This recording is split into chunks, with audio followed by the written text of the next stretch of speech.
দেখো, আজকে আমি ক্লাস 8-এর সায়েন্সের অণুজীবের জগৎ নিয়ে তোমাদের সঙ্গে আলোচনা করব।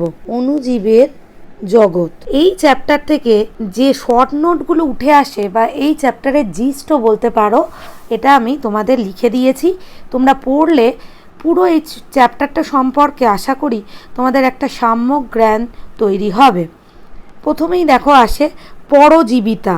দুটি প্রজাতির জীবগুলির মধ্যে যে বিশেষ সম্পর্কের ফলে একটি জীব অপর একটি জীবের ক্ষতি সাধন করে, অপর জীবের উপর খাদ্য ও বাসস্থানের জন্য নির্ভর করে বেঁচে থাকে, সেই বিশেষ সম্পর্ক বা সহাবস্থানকে পরজীবিতা বলে। নেক্সট নাম্বার 2 দেখো, লাইকেন। শৈবাল ও ছত্রাকের সহাবস্থান। এক্ষেত্রে দুটি জীব সহাবস্থান করে পরস্পরের সাহায্যে পুষ্টি সাধন করে। অর্থাৎ প্রথমে যে আমি বোঝালাম পরজীবিতা, সেখানে যদি দুটো জীব থাকে তাহলে দেখতে পাচ্ছি যে একটা জীব কিন্তু উপকৃত হচ্ছে, অন্য জীবের কিন্তু অপকার হচ্ছে বা ক্ষতি সাধন হচ্ছে। কিন্তু পরবর্তীকালে লাইকেন যে দেখলাম শৈবাল ও ছত্রাকের সহাবস্থান, সেক্ষেত্রে কিন্তু দুটো জীবেরই কি হচ্ছে না, উপকার। পরে দেখো চলে আসি নাম্বার 3, অণুজীবের বৈশিষ্ট্য। অণুজীবের বৈশিষ্ট্যের মধ্যে পয়েন্ট নাম্বার 1, পৃথিবীর প্রায় সর্বত্র এদের পাওয়া যায়। অণুজীবেদের বেঁচে থাকার জন্য ভেজা জায়গার প্রয়োজন, অর্থাৎ আর্দ্র বা ওয়াটারি পরিবেশে, মানে যেখানে ওয়াটার আছে সেরকম জায়গা কিন্তু ওদের পক্ষে একেবারে আদর্শ।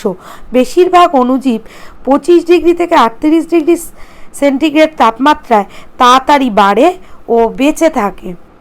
নাম্বার 4, অন্ধকারময় জায়গায় এরা তাড়াতাড়ি বাড়ে। সরাসরি সূর্যের আলোর সংস্পর্শে এলে মারা যায়। তোমরা তো এখন যে প্রবলেমটা চলছে করোনা ভাইরাস নিয়ে, সেটাও কিন্তু এক প্রকারের অণুজীব। পরবর্তী দেখো চলে আসছি নাম্বার 4, ছত্রাকের বৈশিষ্ট্য। তার মধ্যে নাম্বার 1, এরা ক্লোরোফিলবিহীন পরভোজী পুষ্টি সম্পন্নকারী উদ্ভিদ।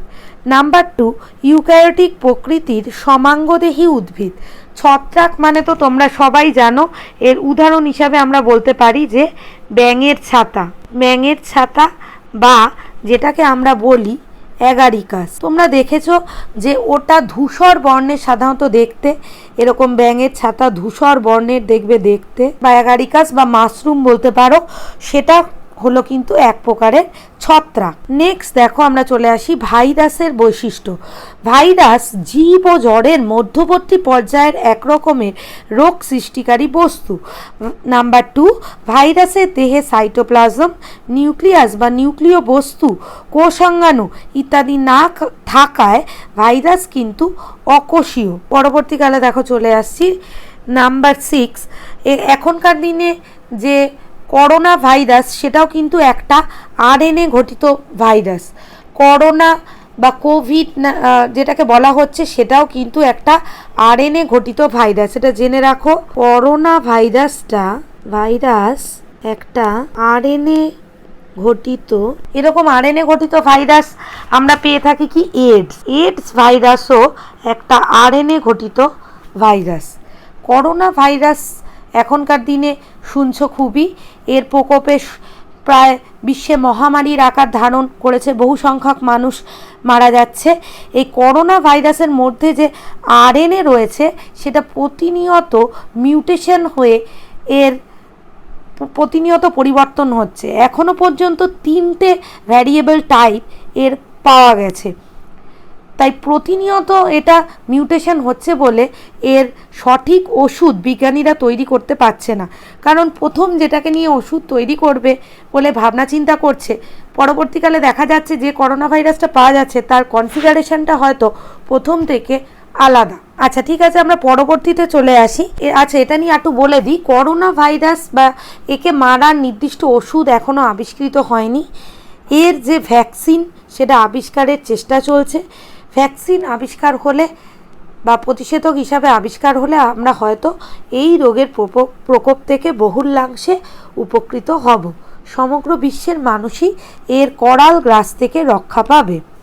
নেক্সট দেখো চলে আসি নাইট্রোজেন স্থিতিকরণ, যে পদ্ধতিতে বায়ুমণ্ডলের মুক্ত নাইট্রোজেন, মানে বায়ুমণ্ডলে আমাদের যে বায়ুমণ্ডল তার একটা অন্যতম উপাদান কি নাইট্রোজেন, ওটা বিদ্যুৎ স্ফুরণ ও বৃষ্টিপাতের ফলে এছাড়া নাইট্রোজেন স্থিতিকারী জীবাণু দ্বারা, জীবাণুগুলোর মধ্যে যেমন আসতে দেখো স্বাধীনজীবী জীবাণু, মিথজীবী জীবাণু, এছাড়া সার প্রয়োগ দ্বারা কি হয় নাইট্রোজেন ঘটিত যৌগে পরিণত হয়। তাহলে বায়ুর যে নাইট্রোজেন রয়েছে অ্যাজ এ গ্যাস হিসাবে সেটা পরিণত হয় কি নাইট্রোজেন ঘটিত কোনো যৌগে পরিণত হয়ে মাটিতে মেশে। তাহলে এটা ছিল প্রথমে কি এয়ারে, এটা মিশছে কোথায় মাটিতে।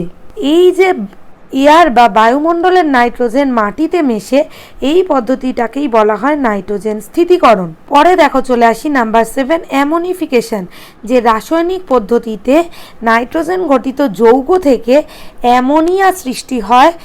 মনে রাখবে নাইট্রোজেন ঘটিত যৌগ থেকে এখানে অ্যামোনিয়া সৃষ্টি হচ্ছে, তাকে বলে অ্যামোনিফিকেশন।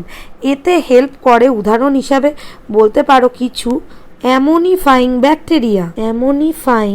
ব্যাকটেরিয়া যারা কিনা এই নাইট্রোজেন ঘটিত যৌগগুলোকে অ্যামোনিয়ায় রূপান্তরণে হেল্প করছে।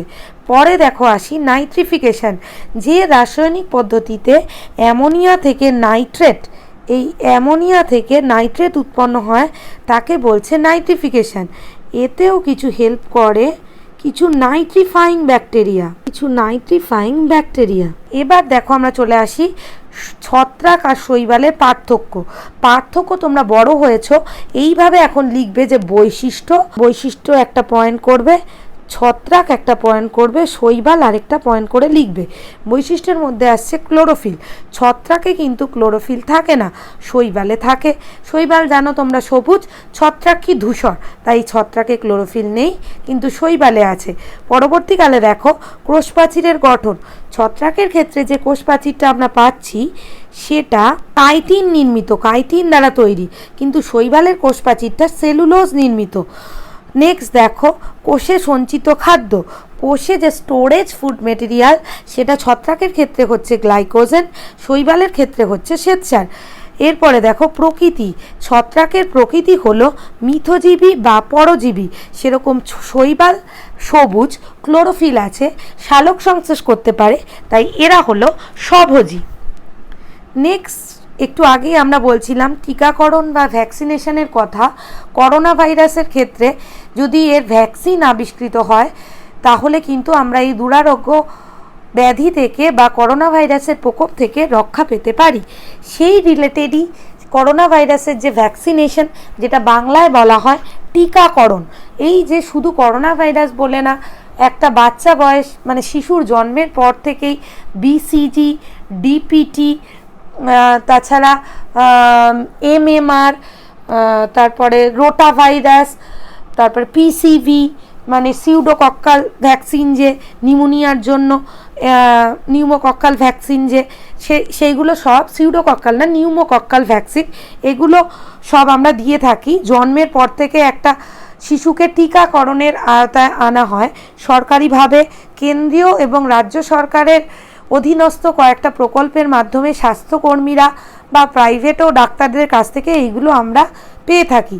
সেই যে টিকাকরণ তার গুরুত্ব কি এখানে দেখে নাও।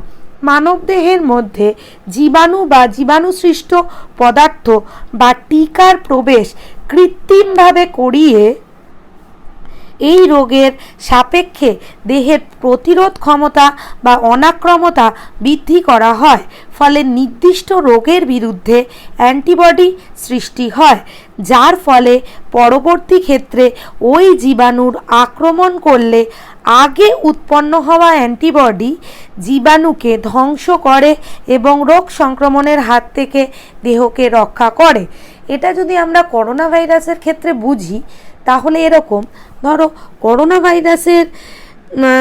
ভাইরাসকে মারার জন্য যে ভ্যাকসিনটা বা যে টিকাটা তৈরি হয়েছে সেটা যদি কোনো মানুষকে ইনজেক্ট করা হয়, ধরো এখানে কোনো মানুষকে ইনজেক্ট করা হলো করোনা ভাইরাসের ভ্যাকসিনটা, তাহলে এই মানুষের মধ্যে করোনা ভাইরাসকে প্রতিহত করার মতো একটা অ্যান্টিবডি তৈরি হবে। অ্যান্টিবডিটা ভ্যাকসিনেশনের মাধ্যমেই আগে থেকে তৈরি করা হয় এই টিকাকরণ পদ্ধতিতে। পরবর্তীকালে এই মানুষটি যদি করোনা ভাইরাসে আক্রান্ত হয়, মানে একে ধরো কোনো করোনা ভাইরাস আক্রমণ করলো, এ জীবিত দশায় যদি কোনো করোনা ভাইরাসে আক্রান্ত হয়, এই মানুষটাকে যদি আক্রান্ত করে, করোনা ভাইরাস মানেই হলো অ্যান্টিজেন। তখন এই আগে যে অ্যান্টিবডিটা সৃষ্টি হয়েছে কি করবে, এই অ্যান্টিজেনটাকে মেরে ফেলবে। আগে যেই অ্যান্টিবডিটা শরীরে সৃষ্টি হয়েছে সে এই অ্যান্টিজেনটাকে কি করবে, মেরে ফেলবে বা এর বিনাশ ঘটাবে। তাহলে এইভাবে আমরা টিকাকরণ মানেই হলো, বা এই টিকাটা যে দেওয়া হচ্ছিল করোনা ভাইরাসের ভ্যাকসিন, এই টিকা মানেই কিন্তু করোনা ভাইরাসের জীবাণু বা অ্যান্টিজেনটাকেই মানুষের শরীরে ঢোকানো। কিন্তু এর একটা নির্দিষ্ট অনুপাত আছে এবং নির্দিষ্ট সিকোয়েন্স আছে, বা নির্দিষ্ট সময় ধরে এই টিকাকরণ করা হবে বা নির্দিষ্ট পরিমাণে। তার ফলে এই ব্যক্তিটা টিকাকরণের ফলে কিন্তু এই করোনাতে আক্রান্ত হবে না, কিন্তু করোনার বিরুদ্ধে এর শরীরে একটা অ্যান্টিবডি তৈরি হবে। বোঝাতে পারছি? তাহলে টিকাকরণ মানেই কিন্তু কোনো রোগের জীবাণু একটা নির্দিষ্ট পরিমাণে কোনো মানুষের ভেতরে ঢোকানো, যার ফলে ওই মানুষের শরীরে ওই ভাইরাসের বিরুদ্ধে একটা অনাক্রমতা শক্তি পূর্ব থেকেই গঠিত হয়ে থাকবে অ্যাজ এ অ্যান্টিবডি রূপে। ঠিক আছে, বোঝা গেছে? পরবর্তীতে চলে আসি, দেখো 11 number, lactic acid bacterium lactobacillus ট্রাইকোডেস অবাধ প্রক্রিয়ায় শর্করা থেকে ল্যাকটিক অ্যাসিড উৎপন্ন করে। ঠিক আছে, মানে এই ব্যাকটেরিয়ার সাহায্যে এই ল্যাক্টোব্যাসিলাস ট্রাইকোডেস যে ব্যাকটেরিয়াটার কথা আমি এখানে বলছি, সেই ব্যাকটেরিয়াটার প্রভাবেই কিন্তু দুধ থেকে দই তৈরি হয়। তাছাড়া পনির, মাখন ইত্যাদিও প্রস্তুত করা হয়। আমরা বাজার থেকে কি কিনে আনি? দুধ কিনে আনি বা মিল্ক এখানে কিনে আনি। মিল্ক কিনে এনে ওখানে মিষ্টির দোকান থেকে কিনে আনা কিছু দই ওর মধ্যে মিশিয়ে দিয়ে যদি বাজার থেকে দুধ কিনে আনলাম, দুধটা গরম করলাম, গরম করে দুধটাকে ঠান্ডা করলাম, এই হলো সেই দুধ, গরম করে ঠান্ডা করে রাখা সেই দুধ। এবার বাজার থেকে কিনে আনা কোনো দইয়ের খানিকটা অংশ যদি এই দুধের মধ্যে মিশিয়ে দিই, তাহলে দেখব যে দুধটা দইয়ে পরিণত হয়েছে, দই বা কার্ডে পরিণত হয়েছে। তাহলে বাজার থেকে যে আমি এই দইটা কিনে এনেছি, এই দইটার মধ্যে আছে আসলে ল্যাক্টোব্যাসিলাস ট্রাইকোডেস নামে ওই ব্যাকটেরিয়াটি। ওই ব্যাকটেরিয়ার সংস্পর্শে এসেই দুধটা দইয়ে পরিণত হলো। পরবর্তীতে দেখো, এককোষী ছত্রাক ইস্ট, যার বিজ্ঞানসম্মত নাম স্যাকারোমাইসিস সেরিভেসি। বিজ্ঞানসম্মত নাম তোমরা জানো যে ইংলিশে লিখতে হয়, যার প্রথমটা হলো জেনাস আর পরবর্তীটা হলো স্পিসিস। জেনাস আর স্পিসিস এটা যেহেতু ইটালিক হরফে লেখা উচিত যে কোনো সায়েন্টিফিক নেম, আমরা এখানে ইংলিশে লিখছি, তাই জন্য এখানে তলে আলাদা আলাদা করে জেনাস আর স্পিসিসটা আন্ডারলাইন করে দেব। তাহলে কি হলো, এককোষী ছত্রাক ইস্ট, যার বিজ্ঞানসম্মত নাম স্যাকারোমাইসিস সেরিভিসি, এটা পাকা ফল, আখ, খেজুর, ডাল ইত্যাদি মিষ্টি রসে জন্মায় ও ওই সব শর্করা জাতীয় খাদ্য গেজিয়ে অ্যালকোহল উৎপন্ন করে। এছাড়া বি কমপ্লেক্স ট্যাবলেট, মনে রাখবে বি কমপ্লেক্স যে ট্যাবলেট সেটা প্রস্তুতিতে ব্যবহৃত হয়। বেকারি শিল্পে মানে ইস্ট এটা ব্যবহার করা হয় পাউরুটি, কেক প্রভৃতি খাবার তৈরি করার জন্য এই ইস্টকে ব্যবহার করা হয়। পরে দেখো, দুধ থেকে দই উৎপাদনের জন্য ল্যাক্টোব্যাসিলাস ব্যবহার করা হয়। উষ্ণ দুধে ল্যাক্টোব্যাসিলাস মেশালে দুধের ল্যাকটিক অ্যাসিডে রূপান্তরিত হয়। দুধে যে শর্করাটা থাকে তার নাম হলো ল্যাকটোজ। দুধে, মনে রাখবে, দুধে অবস্থিত শর্করাটার নামই হলো ল্যাকটোজ। যেই আমি দুধে ল্যাক্টোব্যাসিলাস বা দই মেশাচ্ছি, সেই দুধে অবস্থিত ল্যাকটোজটি ল্যাকটিক অ্যাসিডে রূপান্তরিত হয়। স্ট্রেপ্টোকক্কাস মনে রাখবে পনির উৎপাদনে সাহায্য করে। পরে দেখো, ব্যাকটেরিয়ার দেহ নিঃসৃত জৈব যৌগ বিভিন্ন ক্ষতিকারক ব্যাকটেরিয়াদের বৃদ্ধি ব্যাহত করে। এই সব যৌগগুলিকে রাসায়নিকভাবে পরিবর্তন করে অ্যান্টিবায়োটিক প্রস্তুত করা হয়। তাহলে আমরা কি জানছি যে অ্যান্টিবায়োটিক ওষুধ যে প্রস্তুত করা হয় সেটা কিন্তু ব্যাকটেরিয়া থেকেই প্রস্তুত করা হয়। এরকম কয়েকটা অ্যান্টিবায়োটিকের নাম দেখো, স্ট্রেপ্টোমাইসিন, নিওমাইসিন ইত্যাদি অ্যান্টিবায়োটিক ও প্রস্তুত করা হয়।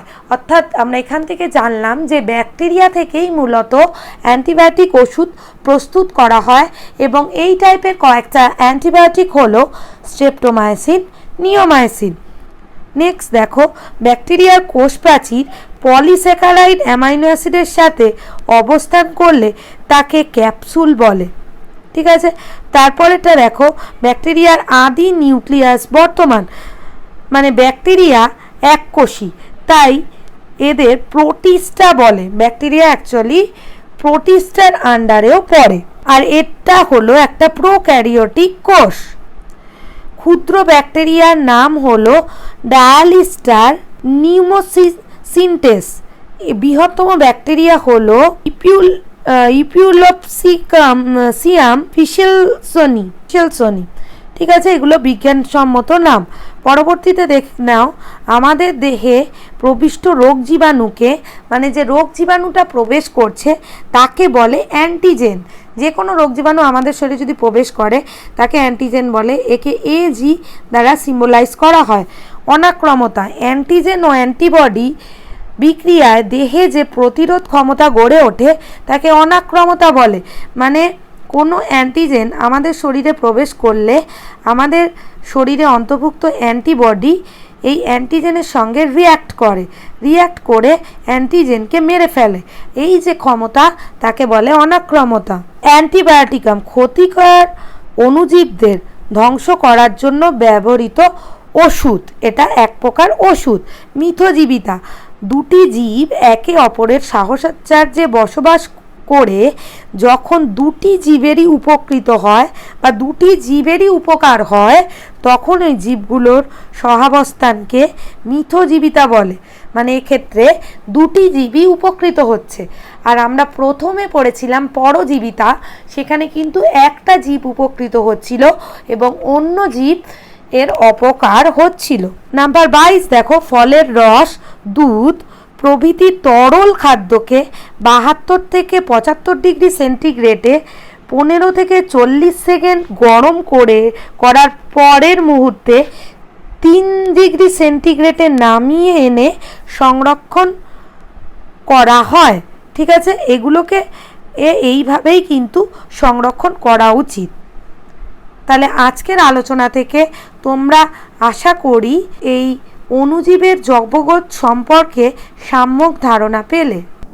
এটা একটু দেখে নাও, ব্যাকটেরিয়া কিন্তু মনেরা গ্রুপের আন্ডারে পড়ে। এটা হলো মনেরা রাজ্যর আন্ডারে পড়ে। ব্যাকটেরিয়ার রাজ্য হলো মনেরা। আগে প্রোটিস্টা লেখা হয়েছিল, ওখানে প্রোটিস্টা হবে না, ব্যাকটেরিয়ার রাজ্য হবে মনেরা।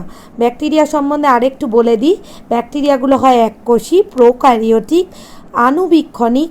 কোষ প্রাচীর এদের পেপটাইডোগ্লাইকেন দিয়ে তৈরি। এই ব্যাকটেরিয়ার কোষ প্রাচীর যে পেপটাইডোগ্লাইকেন দিয়ে তৈরি। আর এদের কোষ বিভাজনকালে বেম গঠিত হয় না। এরা জলে, স্থলে, অন্তরিক্ষে সর্বত্র বিরাজমান করে। এই ব্যাকটেরিয়া, যেটা কিনা আমাদের মনেরা রাজ্যের অন্তর্ভুক্ত। তাহলে দেখো, আমরা জানলাম এই অণুজীবের মধ্যে যে ভ্যারিয়েশনগুলো দেখা যায় সেটা হলো, অণুজীবটা হতে পারে ব্যাকটেরিয়া, অণুজীবটা হতে পারে আদ্য প্রাণী, এটা হতে পারে ছত্রাক বা এটা হতে পারে শৈবাল। এছাড়াও ভাইরাসও কিন্তু আণুবীক্ষণিক। এছাড়াও এর মধ্যে রয়েছে ভাইরাস। অণুজীব মানেই হলো আণুবীক্ষণিক জীব, অর্থাৎ যেগুলোকে আমরা খালি চোখে দেখতে পাই না, অণুবীক্ষণ যন্ত্রের মাধ্যমে এগুলোকে আমরা দেখতে পাই। এই যে ব্যাকটেরিয়া, ওটা মনেরা রাজ্যের অন্তর্ভুক্ত। আদ্য প্রাণী, এটা প্রোটিস্টা রাজ্যের অন্তর্ভুক্ত। ছত্রাক, এটা ফাঙ্গি রাজ্যের অন্তর্ভুক্ত। শৈবাল ওটি প্লান্টি রাজ্যের অন্তর্ভুক্ত। স্ট্রেপ্টোকক্কাস নিউমোনিয়া বা নিউমোনি নামে যে ব্যাকটেরিয়াটা আছে সেটা এরকম গোলাকার দেখতে। Streptococcal pneumoniae. ক্লস্ট্রিডিয়াম টিটেনি নামে যে ব্যাকটেরিয়াটা আছে সেটা অনেকটা এরকম শেপের দেখতে। শেপগুলো আঁকছি কিন্তু এগুলো হলো কিন্তু সব আণুবীক্ষণিক। তাহলে এটা হলো স্ট্রেপ্টোকক্কাস নিউমোনি, আন্ডারলাইন করবে। আর এটা হলো ক্লস্ট্রিডিয়াম টিটানি। এরকম ব্যাকটেরিয়া বিভিন্ন শেপের হতে পারে, ঠিক আছে। এরকম আবার একটু দণ্ডাকার শেপেরও এরকম দেখা যায়। এটা হলো স্ট্রিপ্টোব্যাসিলাস মনিলিফর্মিস। স্ট্রিপ্টোব্যাসিলাস মনিলিফর্মিস। এবার যদি আদ্য প্রাণী দেখি, আদ্য প্রাণী বা প্রোটিস্টার মধ্যে পড়ছে এরকম শেপের অ্যামিবা, পড়ছে এরকম শেপের ইউগ্লিনা। এগুলো সব প্রোটিস্টার অন্তর্ভুক্ত। এছাড়া প্যারামেশিয়াম ও পড়ছে এর মধ্যে। প্যারামেশিয়াম দেখো একটা এঁকে দিই, এটা হলো প্যারামেশিয়াম। তাহলে এর মধ্যে পেলাম আমরা অ্যামিবা, ইউগ্লিনা আর প্যারামেশিয়ামকে প্রোটিস্টার মধ্যে। ফাঙ্গি বা ছত্রাকের আন্ডারে পড়ছে অ্যাগারিকাস বা ব্যাঙের ছাতা বা এটা হলো অ্যাগারিকাস। তাছাড়া মিউকর, ইস্ট এগুলোও কিন্তু ফাঙ্গি। এছাড়াও এর মধ্যে পড়ছে মিউকর, এছাড়াও পড়ছে ইস্ট, এগুলো কিন্তু সব পড়ছে ফাঙ্গির মধ্যে। নেক্সট দেখো আমাদের শৈবাল। এখানে জায়গা নেই, আমি পরবর্তীতে দেখাচ্ছি। শৈবালের মধ্যে পড়ছে আমাদের এরকম টাইপের দেখতে ক্লামাইডোমোনাস। এর মধ্যে পড়ছে ভলভক, এরকম দেখতে, এটা হলো ভলভক। এছাড়া এর মধ্যে পড়ছে ইউলোথ্রিক্সটা এরকম দণ্ডাকার দেখতে, এটা হলো ইউলোথ্রিক্স। এগুলো পড়ছে শৈবালের মধ্যে। আর অণুজীবের মধ্যে আমাদের পড়ছে ভাইরাস। যদি ধরো করোনা ভাইরাসকেই যদি আঁকি তাহলে ওটা অনেকটা এরকম শেপের। এটা ধরো করোনা ভাইরাস, ঠিক আছে। আবার ধরো এইডস রোগের জন্য দায়ী ভাইরাসটা হলো HIV ভাইরাস, মানে HIV মানে হলো human immuno deficiency virus. HIV মানে হলো হিউম্যান ইমিউনো ডেফিসিয়েন্সি ভাইরাস। আর এর জন্য যে রোগটা হচ্ছে এইডস, এর সম্পূর্ণ নাম হলো হিউম্যান ইমিউনো ডেফিসিয়েন্সি সিনড্রোম। তাহলে এটাও একটা RNA ঘটিত ভাইরাস, এইডসটাও একটা RNA ঘটিত ভাইরাস।